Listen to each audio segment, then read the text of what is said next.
going on, brother? I got my twin brother calling links here. That's good, bro. Chilling. Can't complain. And even if I did, you wouldn't listen to me, John. Yeah. So what can I tell you, man? You know, I usually don't like getting people with better hair than me on my podcast, but it's all right. I'll make an exception today. We'll get you there. You know what I mean? It takes a lot of work to get to this level. Yeah. So I've been waiting. This is a long time coming. I've been waiting for you to come on because absolutely, I've been seeing what you've been doing on social media, what you've been doing with your business. You're a man inside and out of the gym, inside out of the office. Mm-hmm. So if you want to just give people an intro as to who you are, what you kind of represent, and what you're kind of trying to create now in your law practice, and we can go from there. Absolutely, man. I'm a trial attorney. I'm in employment law. Do specifically sexual harassment and discrimination law. Before that, I was a political consultant for a number of congressional candidates.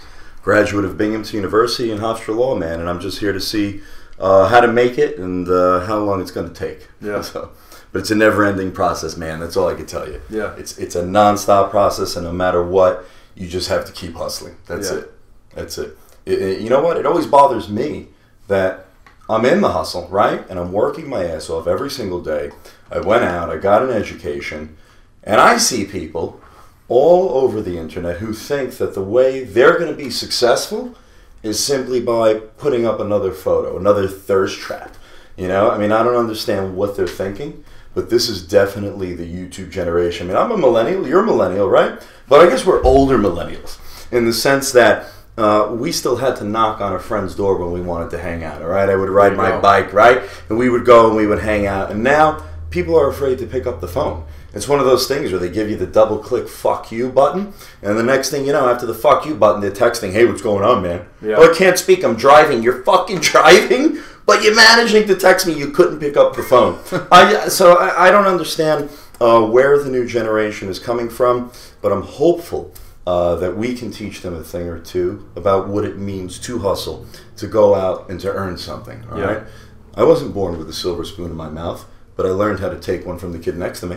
Yeah, and it seems like we kind of have to figure out this texting and social media DM messaging chemistry now versus interpersonal communication and the chemistry that we grew up with. So, you know, listen, communication is very important. Absolutely. In fact, it's one of the skills that I find a lot of people are lacking now on an unprecedented level, and I've never seen it before in my life. To the point where I was even hiring associates at the firm, they couldn't get 3 words out. So they look great on paper, but at the end of the day, if you can't speak to someone, you're done. All right? I think, for instance, how everybody's always texting, how everybody's always DMing each other. That seems to be the new dating game. Whatever happened to to old school romance, right? You go out, you meet a girl organically. So we just don't see that anymore, and perhaps that's one of the reasons why the goddamn divorce rate is 56%, man. Yeah. Someone was asking me recently how I met this girl I was talking about. I said I met her at a bar, and that seems to be not the common answer. It seems to be on Tinder or one of the social. Did you offer to buy her a drink? I did, yeah. Did she accept? She did accept. Did she disappear after? That's usually the move. She disappeared after. It took me 3 times to get up to her, but you know, you keep being persistent. That's how. Okay, but now, well, let's speed up. Yeah. Whatever happened to her? Whatever happened to her? She give you the old ghost? I think after cuffing season, it didn't really work out too well. So. Well, that's what that's what I like to say about ghosts, man. You know, you get a lot of these people, they disappear, and then all of a sudden Halloween rolls around and the ghosts come out to play. They disappear again in the summer, and then they come out to play again the next year around Halloween. So, they always come back. Well, you're a character, man. I mean, when I follow you on social, man, I'm always responding to your stories because you put some pretty, would you say, provocative things up and thought-provoking things up that kind of anger a lot of people. And we kind of spoke outside about. Right. You had someone reach out to you recently, the chiropractor, fake doctors. Fake doctor. Absolutely. You know what I mean? I was on a trip recently out to Los Angeles, and I have a friend of mine, and we're talking, and he's telling me about his friend who's a doctor, and his doctor is giving him all this advice on anatomy and how to care for himself. And I said, wow, I said, that's amazing. What's his name? And of course, me being the person I am, I can't let anything go. That's the lawyer in me, right? There's the truth, and then there's the truth. Yeah. And so I said, hey, give me his name. What school did he go to? And I'm looking at it. Dude, there's no medical school where this person says they went. There's just no medical school. Yeah. So I said, give me this guy's name. I'm going to look this guy up. And I look him up. He's a chiropractor. All right? He's a chiropractor. A glorified massage therapist. I mean, if I was going to compare him to any doctor, he'd probably be one fucking step below Dr. Seuss. You know? I mean, I would just tell him, go write a nursery rhyme. You're better off curing people that way. In fact, recently there was a study that came out showing that there are people who are facing serious medical problems as a result of some of these alignments that these chiropractors are doing. So, listen, I say what I mean, and I mean what I say. So. Yeah. Well, there's a facade on the world now. That social media kind of gives people an image that might not necessarily be genuine, or they're not telling the full truth. Listen, we're all guilty of it. That's how we get into it in the first place. So it's something that you kind of call out, and not a lot of people are doing. I guess they're not courageous enough to do that. But when you do it, it's quite humorous. Look, I mean, Instagram is a perception, okay? Yeah. It is a narrow and skewed lens that is meant to put out the highlight reel of your life, all right? It does not show you the illnesses, the bankruptcies, the sicknesses, the broken relationships, and the heartaches. In fact, in one recent study that came out with new millennials who were using social media on the regular, a significant portion of them all reported feelings of loneliness and depression. So sometimes the happiest people that we're seeing on Instagram or Snapchat or Facebook are the most unhappy people in real life. And it's always funny to me when you see the two posting their relationship all over. They're kissing, they're hugging, they're traveling, right? And then you go on 2 weeks later and all those photos have disappeared, bro. Everything is gone. And you're like, what happened? The relationship ended. But I mean, at least I get to slide into the DMs that way. You know, I look out for that. If I had a way to put the rebound up. Yeah, that's an app we should create, right? The rebound. The rebound app, and it'll just show you when they delete all the pictures of the girlfriends and the boyfriends, and you just slide right into the DM. That's hysterical. Hey, great profile. Yeah. Yeah. You too. Where are you from? Oh my God. You were talking about, what was I getting into? You were talking about just your business. I lost my train of thought. Your business and how you got into social media. How is I guess just your approach to social media? How has it helped with not only your business, but are people being responsive to it in more positive ways than negative ways? I mean, what's the, you know what I mean? Like when someone starts out a business, they get a lot of no's before yeses. When you start this Instagram, the social media approach that you're going with this honesty, what are you getting? It's a numbers game, okay? Frankly, social media for me is a love-hate relationship, okay? And I know that I rail against it a lot. I talk about it a lot. And I tell people to live in the moment in proportion to living in this fake reality that is social media. However, I do recognize that social media has its benefits, all right? For me, I've gotten so many cases from people who I didn't solicit at all. They simply just saw I was an attorney on Instagram, and they reached out to me, and they wanted to see if they had a case. And one of the things that I enjoy doing is being able to speak to them about their case in confidence to see if we could get them some form of justice. I'm trying to be relatable. Yeah. You know, you get a lot of these attorneys, they're stuffy, okay? You go to these big corporate firms, they're stuffy folks, they have their suit and their tie, they want to charge you $900 an hour for a consultation. I'm not like that. So I'm trying to reinvent the game here. Law to me should be more like Google, all right? It should be accessible to everybody. You shouldn't have to sit in an office with a really stuffy lawyer. So I'm glad that people reach out, and I'm glad that I could at least try to be one of the new faces of the legal community, man. Yeah. I think that people in the past would see, whether it be doctors or lawyers, as people when they are more stuff that they are the people that are reputable and people that they should be going to. But I see sometimes you'll post a highlight or a story that'll be just talking to the camera about what you're going through that day and or a mindset principle, and I would assume that people are more receptive to seeing that these types of people, lawyers, doctors, that kind of class, are more personal people that they can kind of are more engaging. They can go up to. Well, dude, one of the things that I'm trying to project more welcoming is what I was looking for. Yeah, one of the things I'm trying to project on social media is not a highlight reel. Yeah, I want people to know that there are thousands and thousands of us that are currently in the hustle. Okay, it's easy to hear from a Gary Vee or Warren Buffett or a Tony Robbins, and they tell you to be motivated and inspired and ambitious. Well, you know what? It's easy when you're saying that as a multi-millionaire, okay? It's easy to have a platform. So what I'm trying to do is give our generation a voice. What about for those in their 20s and early 30s, we're in the midst of the hustle, okay? This is how you make it. So you build in your 20s and in your 30s. When I was in my 20s, I could tell you, I don't think I took a single day off from work. Even if I wasn't working, I was working. Whether that's meeting new people to get business, whether that is being in the actual courthouse, or you know what, whether I'm just making new connections. Yeah. That's what life is really about. You have to be willing to hustle to get it. I don't need Ivy Leaguers working for me. Give me people who are hungry. Give me people who came up from nothing and who are willing to sacrifice everything to get there. That's what I need more of. And I want to tell people, right, that if they work hard enough, they'll get what they want. But the problem is that nobody wants to work anymore. Mm-hmm. Everybody wants to be a fucking YouTuber. Well, they're distractions, right? Come on, they're distractions. Everybody wants to be the next Logan Paul.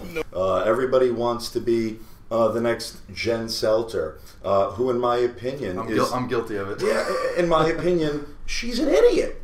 She's an idiot. She's known for nothing else other than her looks, okay? I would not put her on fucking Jeopardy, okay? I just wouldn't do it. And listen, I'm just one man's opinion. Yeah. But if these are the folks that people are looking up to, oh yeah, the Kardashians are another one. You know, you should have seen them before plastic surgery, okay? They look more like the Addams Family, bro. And, you know, they went from looking like the Addams Family, and all of a sudden they're beautiful. One's not even a man anymore, right? I mean, they just completely changed over. And everyone's like, wow, these are the people to look up to. Really? Really? The only Kardashian worth remembering was Robert Kardashian, and he was one of O.J. Simpson's lawyers, all right? That was the only Kardashian that I could think of that I might look up to. And he had a great head of hair, too, by the way. Yeah. A really cool head of hair. A lot of gray on the side. Very distinguished. I want to age like that, too, man. Yeah. Yeah. But, I mean, you're the second person I heard say they were looking forward to the gray hairs coming out. I'm looking forward, man. Like Paulie Walnuts in The Sopranos. I'm going to do the side here, and I'll walk around all day with it, dude. Oh, yeah. Because, you know, look, man, I'm getting past the age where...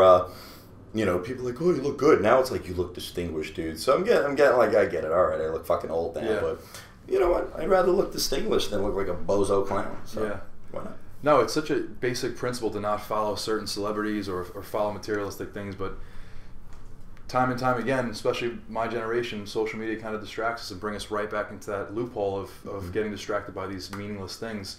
And I had someone come into the gym where I met you the other day who had just said that same example. He said, he's like, it's ridiculous that we have one of the most popular television shows on TV is Keeping Up with the Kardashians. And we're following these people as role models. Right. That's what we're following as role models. And it just makes no sense to me. Or you take a look at, you know, the Real Housewives show, okay? These Bravo shows, and you have a lot of the middle-aged women, okay, and their daughters and their families sitting down watching these shows, and at the end of these shows, and I've watched one or two, I can't help but feel it's like that. I've watched half. Have you watched it? I know. Come on, listen. We're all guilty, all right? I'm saying not one or two because I couldn't get through a full episode.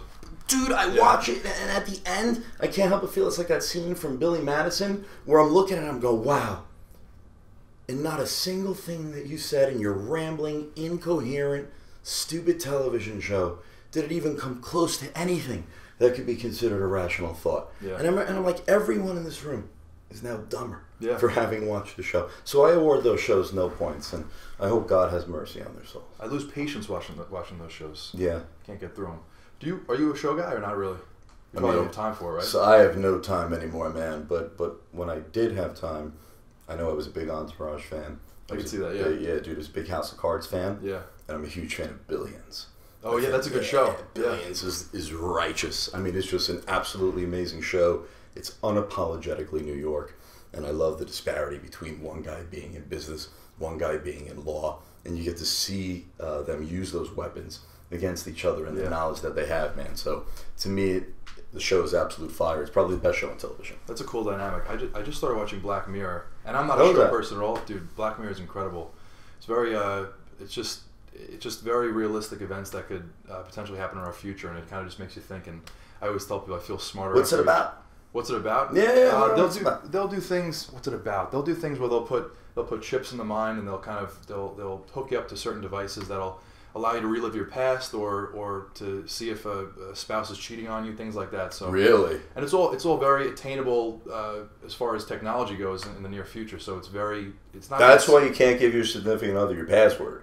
Once you give them a password, they're going to know that you're cheating, and then they fish for it, right? Yeah. They just, look, Apple is already putting chips in our head and stuff. At least I think so. Yeah. Facebook came out with that screen where you talk to people. And oh my God! With the rotating screen, it's right? Absolutely creepy. It's a different world. They're using facial recognition software. I hate it when I go on the internet and all of a sudden there's like 5 things that pop up. I'm like, oh my God, they get this information, you know? Yeah. So I'm convinced that Mark Zuckerberg just creeps into my crib late at night, just zaps my head, a chip or something. Well, for a while it was what we talk about. Like if I go on Facebook after this and they show me some podcast ads or microphone ads. But lately, I'm convinced that they're, like you said, I'm convinced they're showing up ads that I think about. Oh, definitely. It doesn't even come out of my mouth. That's what it is. Well, they see everything you click on. They see every move you make. Dynamics and trends. Of course, and it's all built on these algorithms. It's not that there's some little, well, I'm sure there's a little creeper watching YouTube, but I'm sure it's just the algorithm, and they're able to figure out everything about us. But that should tell us something about society in general and about social media, which is that it is a very scary medium to be a part of, irrespective of how many benefits it has. I don't think people really recognize what it's doing to society. For example, everyone had this 10-year challenge. Have you seen this? Yeah, I've seen this, yeah. People put themselves from 10 years ago, and then they put themselves now, and of course they pick the greatest photo that they have of themselves now to make it look like a before and after, which is problem number 1. Problem number 2, the algorithm that's built for that, Facebook is taking that information, and they're using that facial recognition software. So if you think that it's just a fun app, it's not. Right. I mean, they're eating up all that information on us, and it's like Big Brother, man. I mean, the Constitution implies that we have a right to privacy, all right, in our own homes, and we are literally inviting in the enemy, at least in my opinion, so that we could be marketed to 24/7. So with you and all this profanity on Instagram and social media, what are they marketing you? Like Cards to Humanity? Like what kind of things are you getting sold? Oh, at this point, because you're a unique character on social media. Yeah, I don't even know what they're marketing to me. They market a lot of fitness stuff to me. Oh yeah. Yeah, they market a lot of fitness stuff, a lot of suits and fashion, and then probably they'll start marketing like dentures and stuff like that for me. I'm fucking old now. You get Caraco 50% off and things. Oh yeah, Caraco suit. What a man! I can't believe they're even a suit company. Caraco suits. You're not gonna like the way you look. I guarantee. Really, it's fat people suits. It's really what it is. I'd hate to say it. You walk around and you just walk around looking like a refrigerator. And there are some people that think this looks good. Have you ever seen these folks? They walk around and they show up and their suits are out here. The tie is messed up. The shirt is baggy. They got these ugly square toes. You're like, what is going on, man? You definitely got that at Caraco suits. Yeah. I mean, don't lie. Tie from Jose Bank. Yeah. I don't get it. Or like the new style that's coming back is absolutely ridiculous. People are walking around looking like... Oh, you hate this. Go. I hate it. They look like Frankensteins, right? I mean, I don't know if it's Kanye West or Lil Pump, Lil Zane, Lil Tree, Lil Floor, all these little rappers, and they're wearing these giant clothes. And people are like, wow, man, this looks so cool. No, it doesn't. It's fashion, bro. No, you look like a fucking trash can, right? Like, you're walking around, you think you look good. You don't look good. What job are you trying to be hired for? I want to know. Ringling Brothers isn't in town for another 2 months. I don't know what you think you're doing. Whose idea was it to wear a triple XL North Face jacket on a smaller person? Yeah. Again, the problem with influencers, because they probably, most influencers are definitely just living in their parents' basement at home, and they went to TJ Maxx and they went to the bin and they're like, I'll make this look cool. So they bought one of these XXX champion jerseys, which was quintessentially TJ Maxx, right? And then all of a sudden they made it look cool. And now look, Champion's a huge brand again.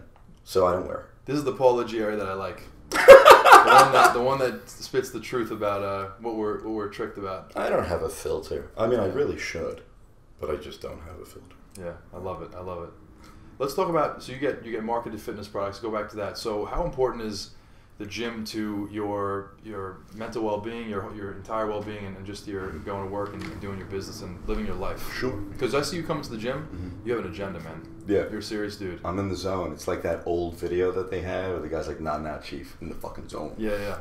I have one bone to pick with you though. Yeah, what's up? When the hell is shredding season? Because I swear to God, every training person I see on Instagram is saying pre-shredding season or shredding season's coming. Right. Shredding season never comes though. When does that happen? When are we shredding the fat? Yeah, it's kind of like the Game of Thrones where like winter is coming and you just keep seeing more episodes that go absolutely nowhere. Winter is here, man, and shredding is here, and it starts in February because I have to look fantastic for Miami Ultra. Yeah. So that way I could just fist pump for a good like week. You're going to Ultra? I'm going to Ultra. Nice. How can you not? How can you not? Have you been before? I have, and it was an absolutely amazing experience that I can't remember. Wow. Yeah. It sounds awesome. Yeah, it's fantastic. From what people tell me.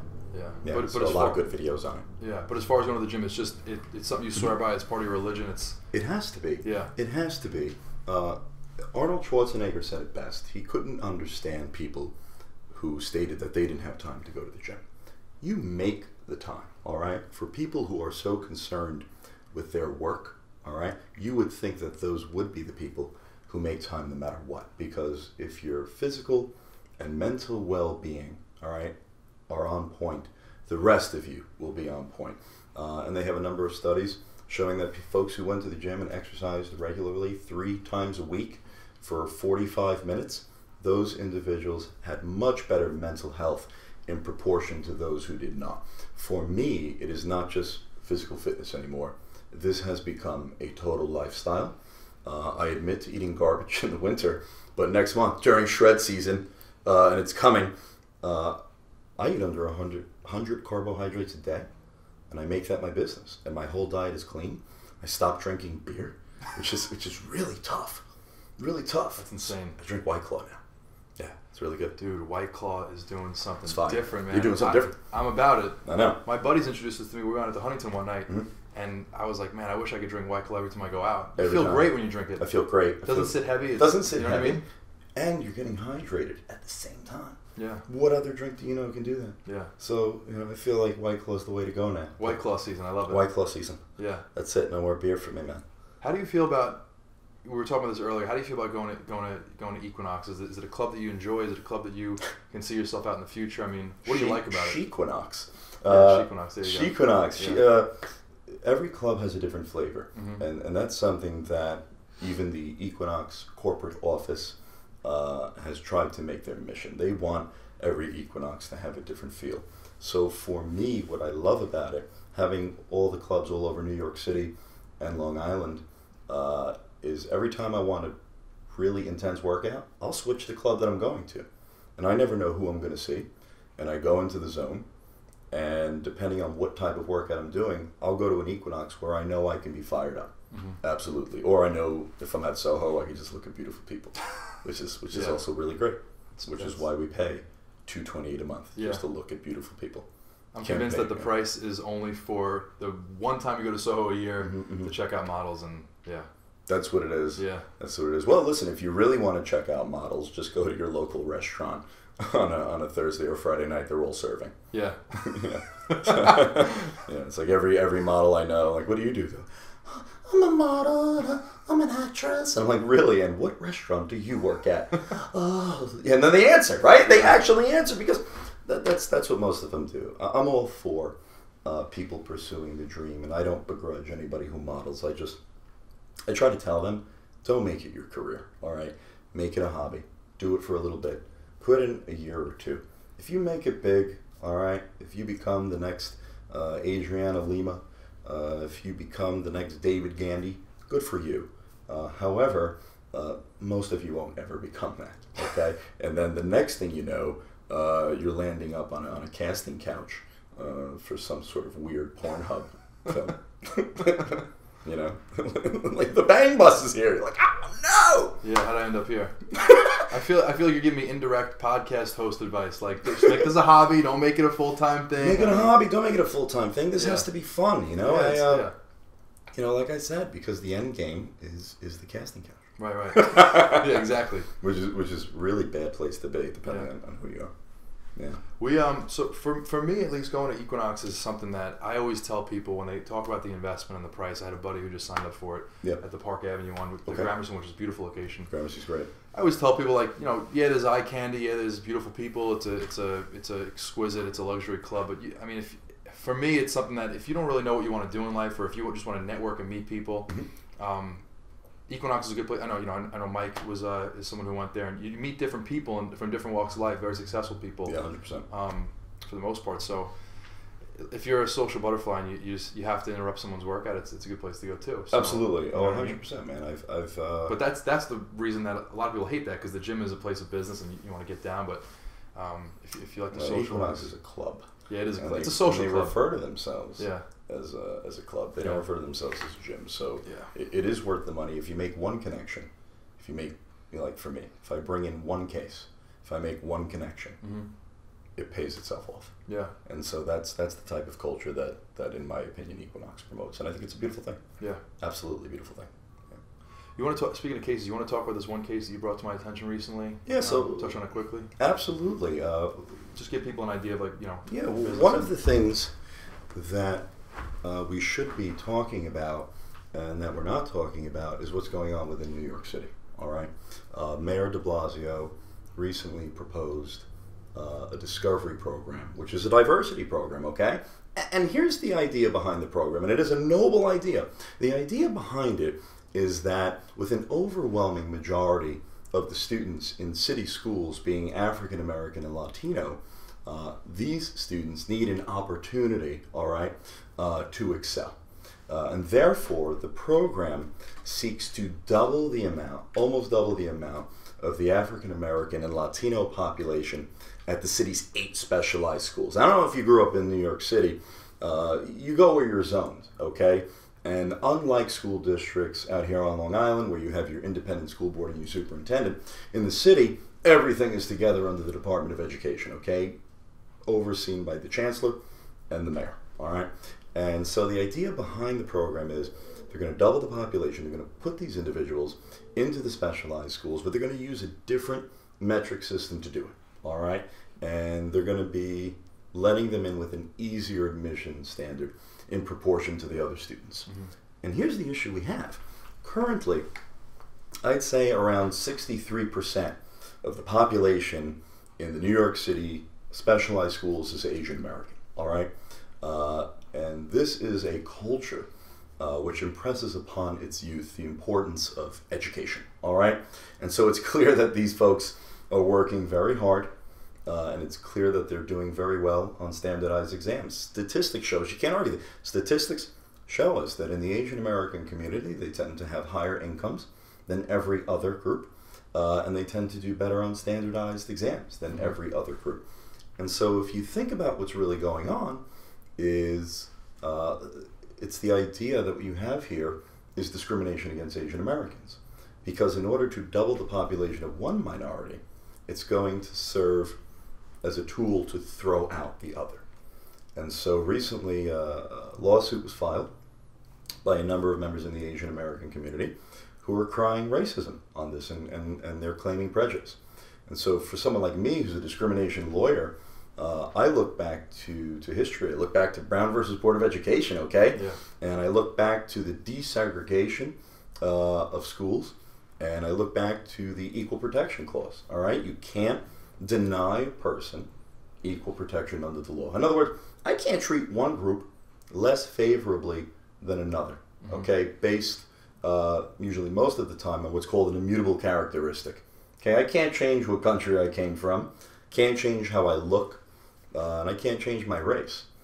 So when you discriminate against one group on account of that, usually the Supreme Court will strike down the law as unconstitutional. In this case, it's in my opinion that this discovery program is unconstitutional. All right, we can all agree that there's nothing more important than helping every citizen in New York City. Okay, and there's nothing more important than helping the African American community and the Latino community. I'm part Latino, in order to excel. All right, I get that, but you don't bring up one to hurt the other. And it seems to me that the mayor of New York, who does a lot of stupid shit, all right, all the time, Comrade de Blasio, including giving healthcare to everybody now. I don't know if you heard this. He's going to give healthcare to everybody, irrespective. But going back to the point, the program is just, it's unbelievable. It's racist.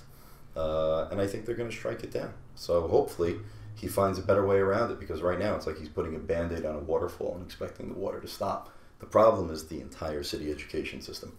And one of the outcomes here is that if the program goes into effect, what you may see are some of these students struggling to keep up with all the other students and being stigmatized for that. So to me, it's actually unfair to the African American and Latino community as well. So hopefully they find a better way to fix their broken education system. You know? Yeah. Well, we need people like you to educate us, average Joes, on these topics, and it seems like you're passionate about it. So that's great. I love it. I absolutely love it, and I think it's something that people need to be aware of. Mm-hmm. You know, so instead of watching Keeping Up with the Kardashians, involve yourself in your community. You know, there's a lot of people who want to complain. There's a lot of people, I don't remember that everybody ran around with the I voted sticker. I voted. Okay, that's great. It's great that you voted. What else did you do? Okay? It's like when people want to talk trash about the President of the United States without even realizing that the majority of policies are not made by presidents. They're not made by the federal government, man. They're made by local officials, city, town, and state officials. Mm-hmm. You'd be hard-pressed to find that most young millennials know who their state senator is or who their congressman or woman is. They have no idea. But they know how to trash the president. They know how to trash every other candidate, but wow, they don't even know what's going on in their local community. So until you're willing to get involved and become a part of that process, you shouldn't be the one talking shit. At least that's my opinion. So. And from there, we'll transition so that you don't call me out for the answers that I don't know. Okay. No, but that's great though, and I guess we can unless there's anything else you want to talk about, we can kind of transition into kind of what you want to tell the people listening, and if you have any last minute advice for them, where they can find you on social or. Absolutely. I'll kind of give you the floor. Absolutely. Yeah. So this is sort of a launching pad, and we're going to look to do this every single week, and we're going to have every topic under the sun, okay? Yeah. Whether we're talking about these bogus life coaches who somehow at the age of 22 know everything and they want to sell you an amazing book on how they look fantastic and they are fantastic and they're really selling that book from their MacBook in the basement. We're going to talk about physical fitness. We're going to talk about mostly what it means to hustle. We're going to talk about what it means to be motivated and to go out and to do something. All right? That you don't even have to go to school in order to be successful. That's one of the big misunderstandings, that everybody needs a college degree without recognizing the elephant in the room, which is a substantial amount of college loans and the possibility of coming out with a degree that means absolutely nothing. So I want to let people know that it's okay to go into a trade. Mm-hmm. It's okay to I like that you say this, yeah. Yeah, it's okay to go into a trade. It's okay to be a civil servant. It's okay to start your own business. But you've got to be dedicated to that cause. You have to live, eat, sleep, and breathe this shit. And if you don't, you won't be successful. Now, before we go, why is it that, and this you see this in every generation, but I just feel like in my generation, for whatever reason, a lot of people are working, but a lot of people don't find passion in what they're doing. Mm-hmm. Where does that stem from? How come that happens? I mean, I worked like a robot for years, and especially my early career after college. And why does it happen to so many kids? Is that just part of the 20s? Is that part of, is there something different in our generation? I call it the 22 blues. All right, everybody comes out of school, and for the most part, not everybody goes directly into a job. Yeah. You're going to find that there's a ton of young students who are lost and don't know what they want to do with their lives. Yeah. But remember, you have to have purpose in life, irrespective of what it is. But you used an important word, John, and the word that you used was passion. Don't follow it. Don't follow it. That's the big mistake that I see a lot of people making, all right?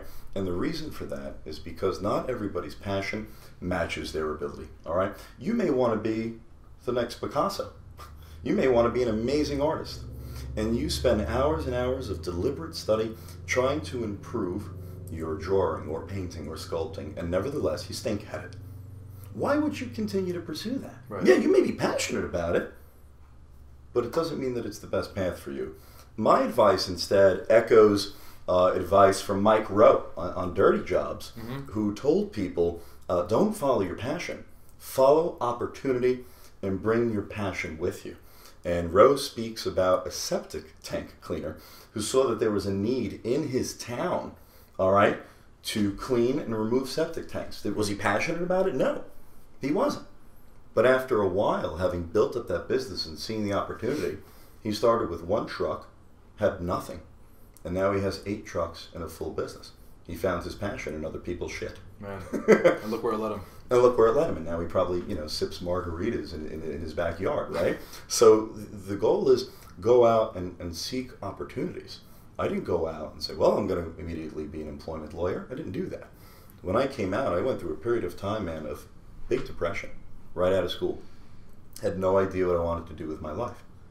And then I just applied everywhere. I was a coach for kids. I taught at a Korean Hagwon after-school program. I was a political consultant, and from those opportunities and meeting individuals and making connections and never slowing down, then I was able to find my passion. And so, everybody's always looking for the next immediate win. They want the easy way out, but there is no easy way out, John. The only way out is to go on this journey of life and to enjoy each and every day of it, because if you keep saying to yourself, when am I going to find my calling and when am I going to find my passion? Well, you'll be saying that all the way to your deathbed.